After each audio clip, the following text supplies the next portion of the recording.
लोकशाहीचा बुलंद आवाज, रिपब्लिकन वार्ता, महाराष्ट्र.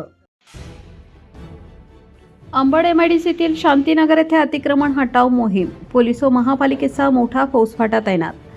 महापालिकेने आमची फसवणूक केली, आता आम्ही कुठे राहायचे? नागरिकांचा प्रशासनाला संतप्त सवाल.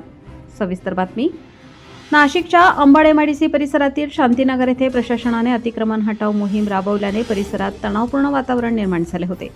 या कारवाई दरम्यान कोणताही अनुचित प्रकार घडू नये यासाठी नाशिक महानगरपालिका आणि पोलीस प्रशासनाने मोठ्या प्रमाणात बंदोबस्त तैनात केला होता. महापालिकेच्या पथकाने अतिक्रमित जागांवरील बांधकामे हटवण्यास सुरुवात करताच अनेक नागरिकांनी संताप व्यक्त केला. काही रहिवाशांनी प्रशासनावर फसवणुकीचा आरोप करत महापालिकेने आम्हाला आश्वासने दिली, मात्र आता अचानक घरे हटवली जात आहेत.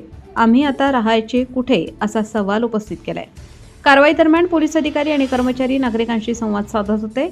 अतिक्रमण हटवण्याची प्रक्रिया शांततेत पार पडावी यासाठी पोलिसांनी नागरिकांना सहकार्य करण्याचे आवाहन केले. तसेच अतिक्रमित बांधकामे स्वतःहून काढून घेण्याचे आवाहनही करण्यात आले. दरम्यान काही नागरिकांनी प्रशासनाच्या सूचनेनुसार अतिक्रमण स्वतःहून हटवून कारवाईत सहकार्य केले. त्यामुळे काही ठिकाणी कारवाई सुरळीत पार पडली. मात्र अनेक कुटुंबांपुढे निवाऱ्याचा प्रश्न निर्माण झाल्याने नागरिकांमध्ये नाराजीचे वातावरण पाहायला मिळाले. अतिक्रमण हटाव मोहिमेमुळे शांतीनगर परिसरात दिवसभर हालचाली वाढल्या होत्या. प्रशासनाने ही कारवाई नियमानुसार करण्यात आल्याचे सांगितले असून नागरिकांनी कायदा व सुव्यवस्था राखत सहकार्य करावे असे आवाहन करण्यात आले आहे. दुसरीकडे प्रभावित नागरिकांनी पुनर्वसन आणि पर्यायी निवासाची व्यवस्था करण्याची मागणी प्रशासनाकडे केली आहे.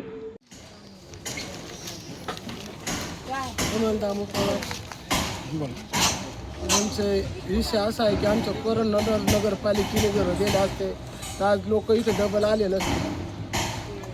यांनी आम्हाला धोका दिला म्हणून आमच्या पोरांनी इकडं घरं बांधले होते. इकडे नगरपालिकेने शेवटी आम्हाला रस्त्यावर आणलं. आणि आता जर आमच्या पोरांचे नावं नाही आले तर नगरपालिकेचे कर्मचारी आम्ही सस्पेंड करणार. हो, ज्याच्याकडे पैसे आहे ते घरं घेतील, ज्याच्याकडे पैसे नाही तर ते काय करतील? गरीब लोक. सरकारने पण रस्त्यावर आणला आम्हाला.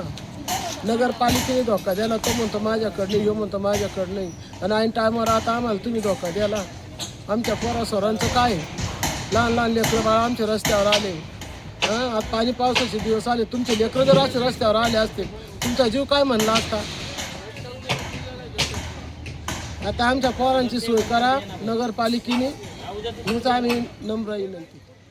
रिपब्लिकन वार्ता, महाराष्ट्र न्यूजसाठी विशेष प्रतिनिधी आनंद आभाडे, Nashik. Subscribe now and press the bell icon. Never miss an update.